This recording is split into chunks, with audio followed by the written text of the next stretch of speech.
Good morning, class. In last lecture we have studied about the Kennedy theory. और Kennedy theory जो है हम लोगों ने पढ़ा था कैनेडी थ्योरी के बारे में कि जो कैनेडी है हमारा वो किस प्रिंसिपल पे काम करता है। तो जो कैनेडीज के लिए हम लोगों ने उसका डिज़ाइनिंग प्रोसीजर भी देखा था कि उसको अगर हमको कैनेडी के माध्यम से किसी भी एक स्टेबल चैनल की डिज़ाइनिंग करनी है तो हमें कौन कौन से प्रोसीजर को जो है फॉलो करना पड़ेगा। ठीक है। सो आज हम लोग एक और न्यूमेरिकल उसमें आगे पढ़ेंगे। तो let's start with the numerical.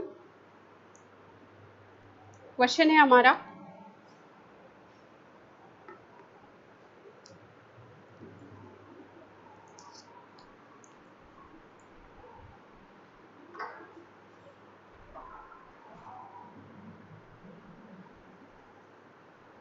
Question is design and irrigation channel. Design and irrigation channel on Kennedy theory.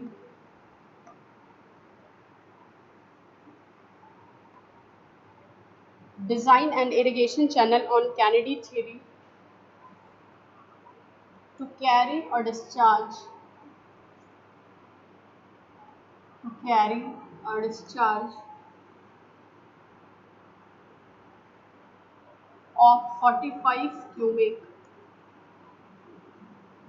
Of 45 cubic. Take capital N is equals to 0.0225 and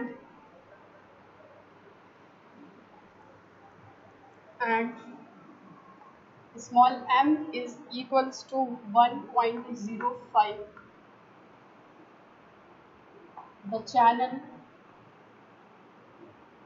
The channel has a bed slope.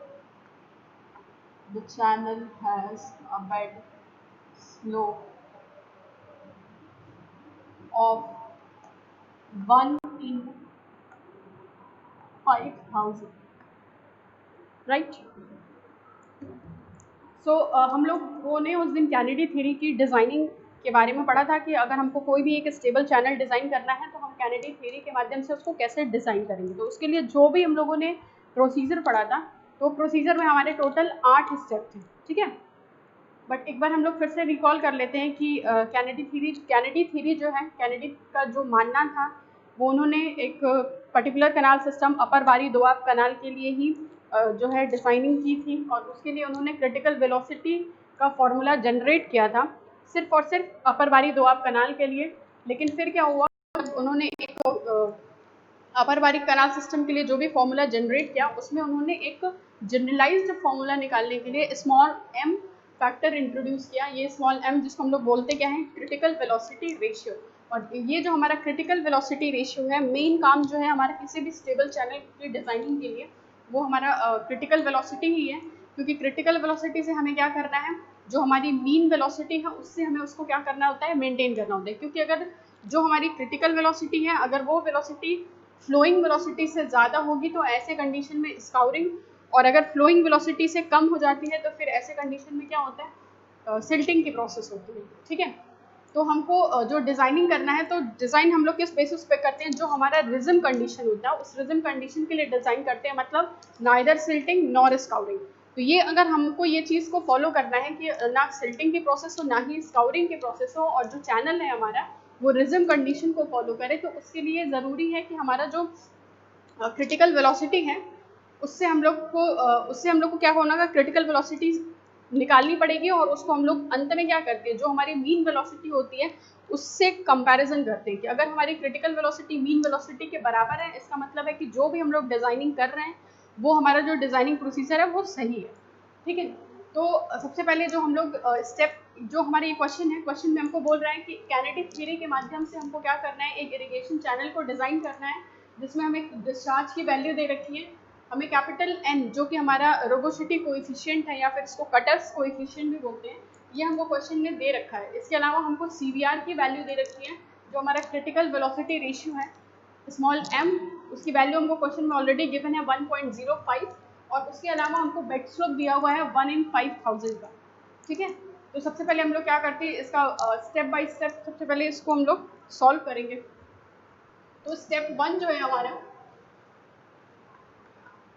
Step 1 में क्या करना था, step 1 में हमें क्या करना है, जो हमारा ट्रायल डेप्थ होता है उस ट्रायल डेप्थ को मान के चलना है। ठीक है, लास्ट टाइम जो हम लोगों ने क्वेश्चन सॉल्व किया था उसमें क्या था, जो हमारा ट्रायल डेप्थ था वो गिवन था, क्योंकि जो हमारी कैंडिडेट थ्योरी है वो पूरी की पूरी हिट एंड ट्रायल प्रोसेस पर बेस्ड है, और वो हम लोगों ने जो भी डिज़ाइन स्टेप देखा था उसमें देखा था कि जो भी हमारी क्रिटिकल वेलोसिटी है अगर वो मीन वेलोसिटी के बराबर नहीं आती है तो ऐसे कंडीशन में क्या करते हैं, वापस से हम लोग जो हमारा ट्रायल डेप्थ होता है उसको वेरिएट करके फिर हम 8 स्टेप को फॉलो करेंगे, और उसके बाद जब तक हम लोग ये प्रोसेस को तब तक करते रहेंगे जब तक कि हमारा मीन वेलोसिटी क्रिटिकल वेलोसिटी के बराबर जो है वो नहीं आ जाती है। ठीक है, तो स्टेप 1 में हमको सबसे पहले क्या करना है, एक ट्रायल डेप्थ मान के चलना है। ठीक, तो यहाँ पर हम take a trial depth of trial depth of 2 metre, यानी कि हम यहाँ पर क्या मान के चल रहे हैं, d is equals to 2 metre. ठीक है, अगर हमको क्वेश्चन में ट्रायल डेप्थ जो है अगर वो गिवन है तो जो भी हमें वैल्यू ट्रायल डेप्थ की गिवन होगी वही वैल्यू मान के चलेंगे, लेकिन अगर क्वेश्चन में हमको ट्रायल डेप्थ की वैल्यू गिवन नहीं है तो हम अपने हिसाब से क्या मान के चलते हैं, जो ट्रायल डेप्थ है हमारा उसको 2 मीटर मान के चलते हैं। ठीक, तो स्टेप 1 जो था हमारा उसमें क्या करना था, जो हमारी ट्रायल डेप्थ थी उसी का कंसिडरेशन था। ठीक है, तो स्टेप 1 में हमने क्या किया, ट्रायल डेप्थ जो है वो 2 मीटर मान के चले, क्योंकि क्वेश्चन में हमको ट्रायल डेप्थ जो है वो गिवन नहीं है। ठीक, तो हमने ट्रायल डेप्थ ऑफ 2 मीटर, हमने डी की जो वैल्यू है वो 2 मीटर मान के चले। अब हम इसी अजम्पशन पे सारा का सारा जो है डिजाइन करेंगे। ठीक है, स्टेप 2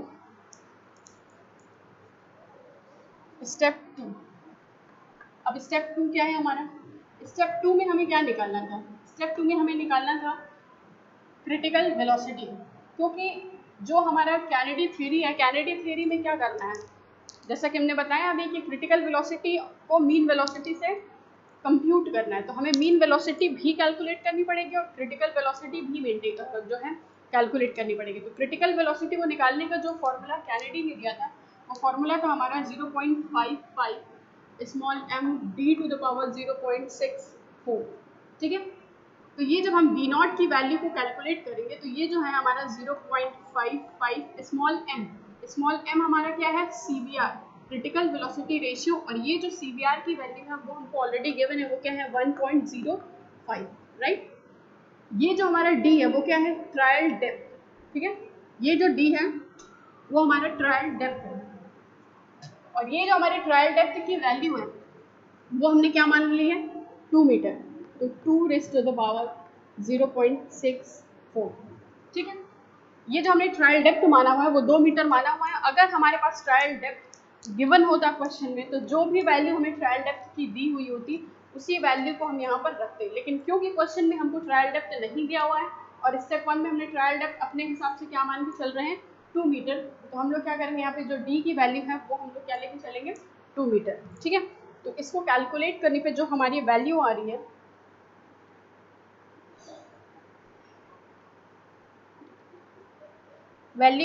हमारी 0.89 मीटर पर सेकेंड स्क्वायर, जिसको हम अप्रोक्सीमेटली मान के चलते हैं 0.9 मीटर पर सेकेंड स्क्वायर। ये जो हमारी v नॉट की वैल्यू आ रही है, v नॉट यानी कि क्रिटिकल वेलोसिटी हमारे पास क्या आ गया, 0.9 मीटर पर सेकेंड स्क्वायर। ये जो हम वैल्यू है हमें वो v नॉट की वैल्यू स्टेप 2 में कैलकुलेट करनी है। ठीक है, अब हम चलते हैं स्टेप 3 की। ठीक है, step 3, moving to the step 3। Step 3 हमारा क्या था, स्टेप 3 में हमने देखा था कि हमें क्या कैलकुलेट करना है, एरिया कैलकुलेट करना है। ठीक है, एरिया को हमें कैलकुलेट करना है, और वो जो एरिया हम कैलकुलेट करेंगे उसको किस बिहाफ पे कैलकुलेट करेंगे, तो हमने डिस्चार्ज इक्वेशन का यूज़ किया। ठीक, तो डिस्चार्ज इक्वेशन हम लोग हमेशा से पढ़ते आ रहे हैं, क्या है discharge equation, Q is equal to A into B. ठीक है, ये हमारा डिस्चार्ज इक्वेशन है, Q is equal to A into B, और B हम कौन सा यूज़ करेंगे, जो हमने यहाँ पर V नॉट निकाला हुआ है क्रिटिकल वेलोसिटी वाला, वही V की वैल्यू हम लोग जो है वो यहाँ पे यूज़ करेंगे। तो यहाँ पर जो हमारा Q is equal to A into V not हो गया है, ये एरिया हमें कैलकुलेट करना है। तो एरिया अगर हम कैलकुलेट करेंगे तो this is Q by V not, ठीक है। और क्योंकि ये एरिया कैलकुलेट कर रहे हैं, Q की वैल्यू जो है वो ऑलरेडी हमें क्वेश्चन में दे रखी है कितनी, 45 Q में। तो 45 divided by V not is what, 0.9, ठीक है। तो यहाँ से हम लोग क्या करेंगे, वैल्यू को निकालते हैं, 45 डिवाइडेड बाई 0.9, ये जो वैल्यू आ रही है हमारी वो आ रही है 50 मीटर स्क्वायर, एरिया आ रहा है हमारा 50 मीटर स्क्वायर, ठीक है। तो ये जो है हमने यहाँ पर क्या है, एरिया की जो वैल्यू है वो निकाल ली है, और वो एरिया की वैल्यू कितनी आ रही है, 50 मीटर स्क्वायर, ठीक। तो ये हमने स्टेप 3 तक जो है कैलकुलेशन कर लिया है। आई होप कि इसमें कोई प्रॉब्लम जो है नहीं आ रही होगी आपको। अब हम चलते हैं स्टेप 4 की तरफ।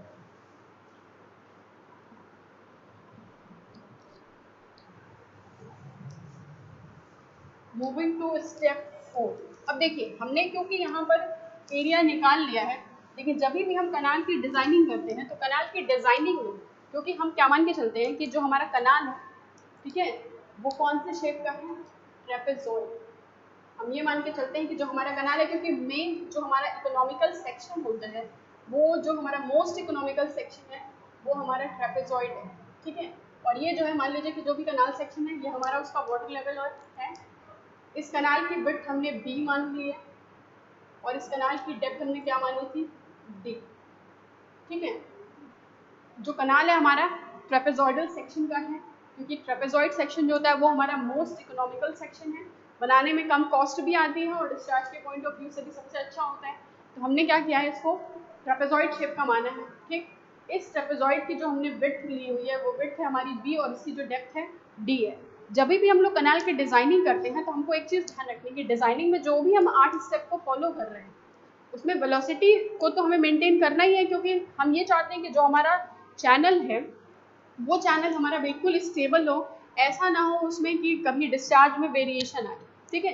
तो वो जो डिस्चार्ज में वेरिएशन है वो किस वजह से आता है, उसकी जो डेप्थ में कमी हो जाती है, उसकी विड्थ में जो कमी हो जाती है, उसकी वजह से जो है हमारा डिस्चार्ज का वेरिएशन होता है। लेकिन अब बात यह है कि हमारे विड्थ और डेप्थ में डेविएशन आएगा क्यों, तो ऐसा इसलिए होता है, हमने आपको बताया था कि जब भी मान लो ये कनाल सेक्शन है और इस कनाल में जो है हमारा फ्लोइंग वाटर है, ठीक, क्योंकि रिवर से पानी आएगा कनाल में, और कनाल में जो भी हमारा फ्लोइंग वाटर है, तो अगर इसकी वेलोसिटी जो हमारी फ्लोइंग वेलोसिटी है वो फ्लोइंग वेलोसिटी अगर, क्योंकि रिवर जो है हमारा, रिवर में जो पानी होता है उस रिवर में जो पानी है उसमें क्या होगा, आपके सिल्ट और सेडिमेंट्स के पार्टिकल, जो मडी वाटर होता है, तो सिल्ट और सेडिमेंट्स के पार्टिकल भी हमारे कनाल के अंदर जो है वो आते रहते हैं।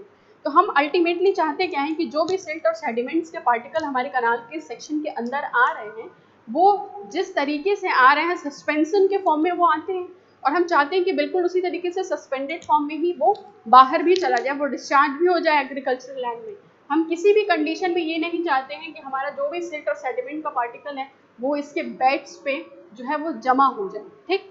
आप ऐसे भी सिंपली देखते होंगे कि अगर सपोज आपका कोई एक कंटेनर है और उसमें आप जो है बिल्कुल टर्बिड वाटर को डालिए, उसमें सिल्ट और सेडिमेंट्स के पार्टिकल को डालिए और जो है उसको बिल्कुल ऐसे छोड़ दीजिए, तो धीरे धीरे क्या होगा, जैसे जैसे उसकी जो फ्लोइंग वेलोसिटी है कम होगी, जो पार्टिकल है वो क्या होंगे, सेटल डाउन होना शुरू हो जाते हैं। तो अगर ये जो हमारा पार्टिकल जो है वो सिल्ट और सेडिमेंट्स के अगर वो नीचे सेटल डाउन होने लगेंगे, तो ये जो हमारा डेप्थ है वो डेप्थ क्या होगा, घट जाएगा, ठीक है।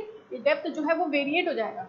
तो जो हमने डिज़ाइनिंग की है, तो डिज़ाइनिंग में हमें दो चीज़ को ध्यान में रखना है कि हमें जो वैल्यू क्या निकालनी होती है, बी और डी, यही दो वैल्यू हमें चाहिए, ठीक है। अल्टीमेटली जो हम डिज़ाइनिंग कर रहे होते हैं उसमें हमको दो वैल्यू ही चाहिए, विड्थ की वैल्यू चाहिए और डेप्थ की वैल्यू चाहिए।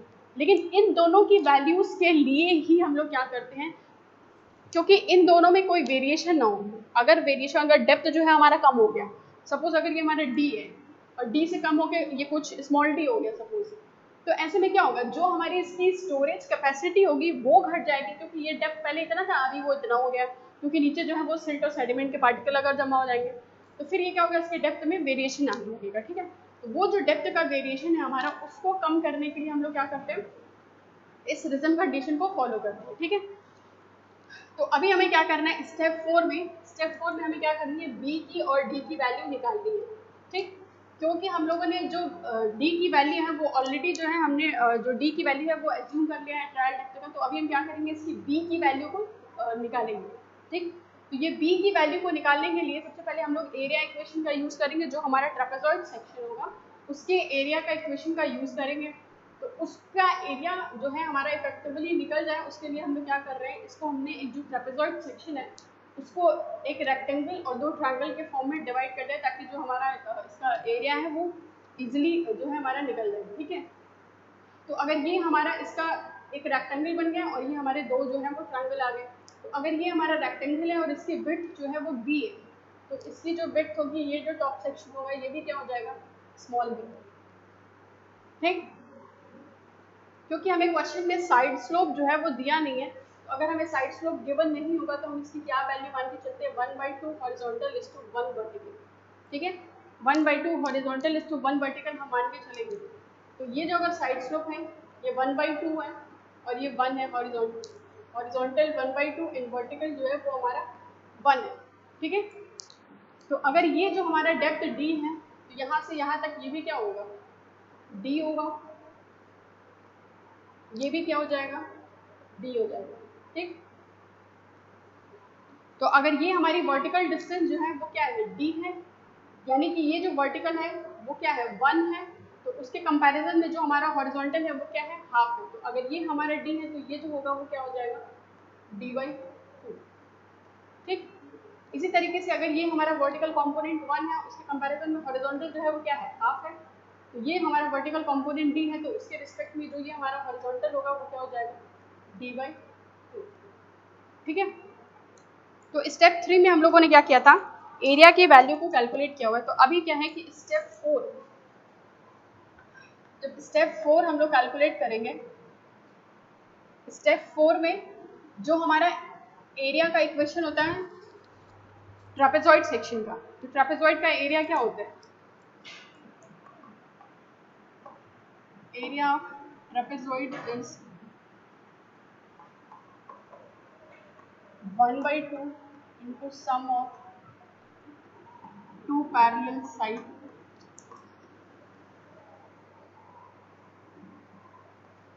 into height। ठीक है, 1/2 into sum of two parallel side into height, ये हमारा एरिया है ट्रापेजॉइड का। तो अगर हम इसको निकालें तो सम ऑफ टू पैरेलल साइड, तो एक साइड तो हमारे ये है, ये, और दूसरी साइड कौन सी होगी, यहाँ से यहाँ तक, इन दोनों को क्या करना है, सम करना है। तो सम ऑफ टू पैरेलल साइड में एक साइड हम ये लेके चल रहे हैं क्या, b, प्लस अगर हम ये साइड लेके चलेंगे तो ये जो है हमारा टॉप सेक्शन का b plus d/2 plus d/2 into height, height क्या है हमारा, कैपिटल D, जो हमारा डेप्थ है उसका। ठीक है, अभी जब हम इसको कैलकुलेट करेंगे, सिंप्लीफाई करेंगे, ये हो जाएगा हमारा 2b plus d into b, ये हो जाएगा हमारा b plus b into D plus 0.5 d square, ये आ गया हमारा एरिया। ठीक है, ये एरिया हमारा तब आ रहा है जब इसका साइड स्लोप क्या है, 1/2 हॉरिजॉन्टल इज टू 1 वर्टिकल। ठीक है, तो ये हमारा जो जनरलाइज फॉर्मूला आ गया 1/2 हॉरिजॉन्टल इज टू 1 वर्टिकल के लिए, वो क्या आ गया, b into D plus 0.5 d square. अभी हम क्या करते हैं, सारी वैल्यूज जो है वो हमको पता है, हमें क्या करनी है, b की वैल्यू को कैलकुलेट करना है। ठीक है, ये जो हमारा एरिया है स्टेप 3 में जो हमने एरिया कैलकुलेट किया था, एरिया था क्या हमारा 50।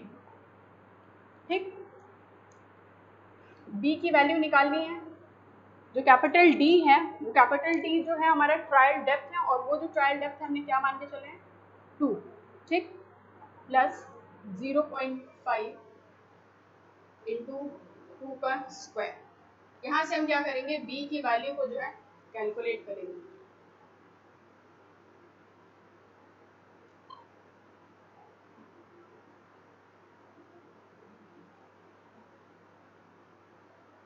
ठीक है, और ये जो हमारी b की वैल्यू आ रही है वो आ रही है 24 मीटर।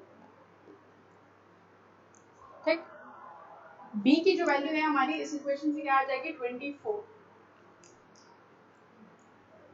अब जो है हमें b और d, b की वैल्यू है हमारी 24 और d की वैल्यू हम कितनी मान के चल रहे हैं, 2 मीटर। ये जो हमें b और d की वैल्यू है वो हमको ऑलरेडी मिल चुकी है। अब हम इसमें स्टेप 5 लगाएंगे। स्टेप 5 में हमें क्या कैलकुलेट करना है, weighted parameter. Weighted parameter, weighted parameter represent किससे करते हैं, पी डब्ल्यू। और वेटेड पैरीमीटर अगर हम निकालेंगे तो हमें क्या करना है, जितना भी ये वेटेड लेंथ है उसको हमें क्या करना है, ऐड करना है। तो ये लेंथ हमें ऐड करनी है, ये लेंथ ऐड करनी है और ये लेंथ ऐड करनी है। ठीक, तो सबसे पहले हम क्या करेंगे, ये लेंथ जो है, हमको ये लेंथ तो पता है दी है, बट ये लेंथ और ये लेंथ हमें पता नहीं है। तो जो भी ये लेंथ होगी वही लेंथ ये भी होगी। तो हमें क्या करना है, इस लेंथ को कैलकुलेट करना है। तो हम यहाँ पर एक अलग से सेक्शन बना दे रहे हैं। ये जो वैल्यू है हमारी क्या है, डी, और ये क्या है, d/2। इसको हम मान ले रहे हैं x। ठीक है, जब हम इस x की वैल्यू निकालेंगे पाइथागोरस थ्योरम की हेल्प से,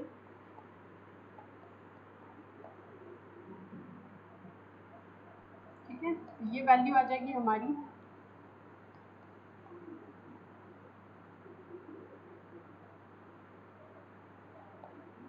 ये जो x की वैल्यू आ गई है वो आ गई हमारी d/2√5। ठीक, तो अब हम ये वेटेड पैरामीटर निकालेंगे। तो वेटेड पैरामीटर हमारा क्या है, d√5/2। ये हमारा एक साइड का वेटेड पैरामीटर है। तो ये जो साइड होगा वही साइड ये भी होगा। तो हम लोग इसको क्या करते हैं, सिंपली 2 से मल्टीप्लाई कर लेते हैं, क्योंकि हमारे पास दो साइड है। ठीक है, और प्लस ये जो हमारा है लेंथ b। ठीक, ये जो हमारा वेटेड पैरामीटर हो गया वो क्या हो गया, b प्लस d√5। तो ये जो हम पी डब्ल्यू की वैल्यू निकालेंगे, तो b की वैल्यू हम लोगों ने अभी स्टेप 4 में कैलकुलेट किया था, क्या आ गई थी, 24 प्लस d की वैल्यू 2√5। ठीक है,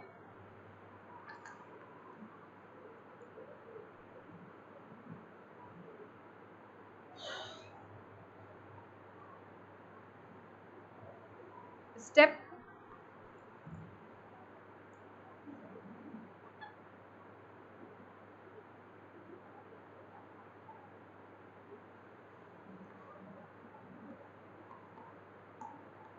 ये जो हमारी वेटेड पैरामीटर आ गई, ये आ गई 28.47 मीटर। ठीक है, अब हमें क्या करना है, स्टेप 6। स्टेप 6 में हमें क्या निकालना था, हाइड्रोलिक मीन डेप्थ।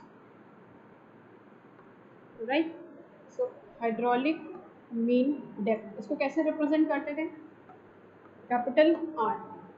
और कैपिटल आर बराबर क्या होता है हमारा, area by wetted parameter. So area हम लोगों ने ऑलरेडी स्टेप 3 में कैलकुलेट किया हुआ है, और वो हमारा कितना आया था, 50 वेटेड पैरामीटर हमारे पास कितना है, 28.47। यहाँ से जब हम हाइड्रोलिक मीन डेप्थ को कैलकुलेट करेंगे तो ये वैल्यू हमारी आ रही है 1.756।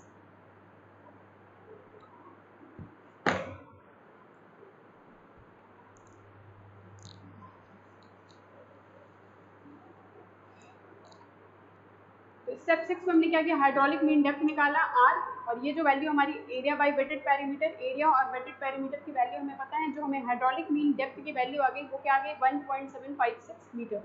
ठीक है, मूविंग टू स्टेप 7। अब स्टेप 7 में हमें क्या करना है, स्टेप 7 में जो हमारी एक्चुअल वेलोसिटी है, फ्लोइंग वेलोसिटी, उसको कैलकुलेट करना है। और वो जो कैलकुलेशन है फ्लोइंग वेलोसिटी का, उसको हम कैसे कंप्यूट करते हैं, जो हमारा कटर्स इक्वेशन है, उस कटर्स इक्वेशन की हेल्प से हम लोग क्या करेंगे, जो हमारी वैल्यू है उसको निकालेंगे। ठीक है,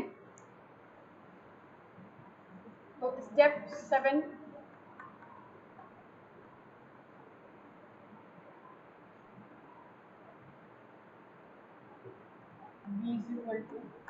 कटर्स इक्वेशन है 23 प्लस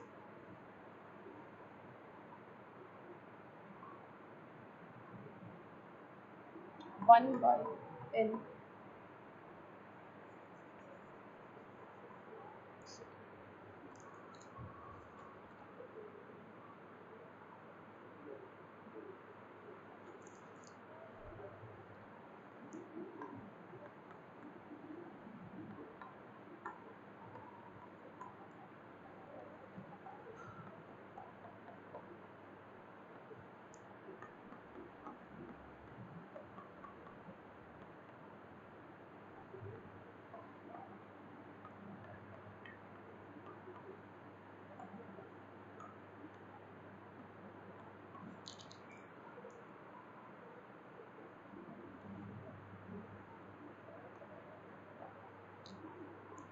हमें क्या करना है, जो हमारा एक्चुअल वेलोसिटी है वो एक्चुअल वेलोसिटी हम कैसे कैलकुलेट करेंगे। ये जो हमारा कटर्स इक्वेशन है, इस कटर्स इक्वेशन में हम सारी वैल्यूज़ को पुट करेंगे और उससे हम लोग क्या करेंगे, एक्चुअल वेलोसिटी को कैलकुलेट करेंगे। ठीक है, तो ये एक्चुअल वेलोसिटी निकालने के लिए हमें क्वेश्चन में सारी वैल्यूज़ जो है वो गिवन है 23 + 0.00155 डिवाइडेड बाई एस की वैल्यू हमें क्वेश्चन में क्या दे रखी है, 1 in 5000। ठीक है, 1 in 5000 plus 1 divided by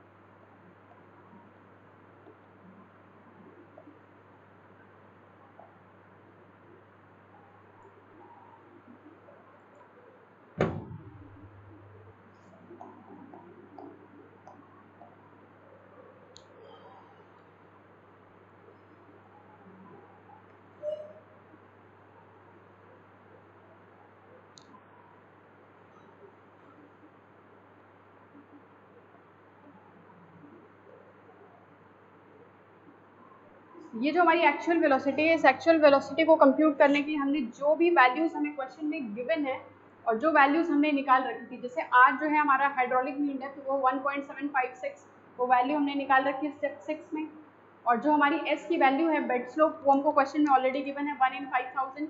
N जो है हमारा रोबोसिटी कोएफिशिएंट, जो हमारा कटर्स कोएफिशिएंट है उसकी वैल्यू जो है हमें क्वेश्चन में ऑलरेडी गिवन है 0.0225। ठीक है, तो ये जो वैल्यू है हम क्या करेंगे, सारी वैल्यूज़ को पुट करेंगे और यहाँ पर हम क्या करते हैं, एक्चुअल वेलोसिटी जो है वहाँ से निकालेंगे। ठीक है, तो ये जो हमारी एक्चुअल वेलोसिटी यहाँ पर आ रही है,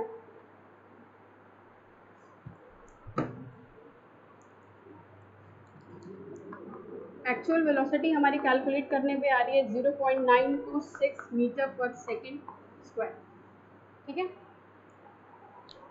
ये जो है हमारी एक्चुअल वेलोसिटी है। और जो हमने मीन वेलोसिटी इक्वेशन 2 में स्टेप 2 में जो निकाली थी, वो मीन वेलोसिटी हमारी कितनी आई थी, अप्रॉक्सीमेटली इक्वल्स टू आई थी 0.9 मीटर पर सेकेंड स्क्वायर। ठीक है, ये जो हमारा v है वो अप्रॉक्सीमेटली इक्वल है v0 के।